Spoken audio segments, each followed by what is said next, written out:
A question, working up my beds for the season and found out some kind of cocoon in the soil. What could that be?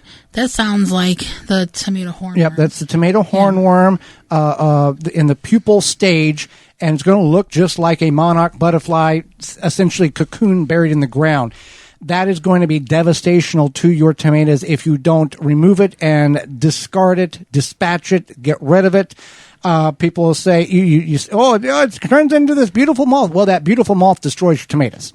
So pick what you want. The beautiful moth destroys your tomatoes, or you want to get rid of it so you have tomatoes. Right.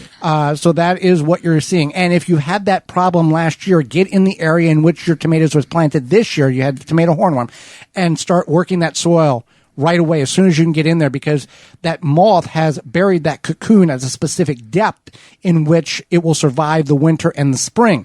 If you disrupt that by spading, by tilling, by maneuvering that soil around, there's a 90% chance you're going to eliminate the problem. And with that cocoon, get it out of there so you have tomatoes in your garden.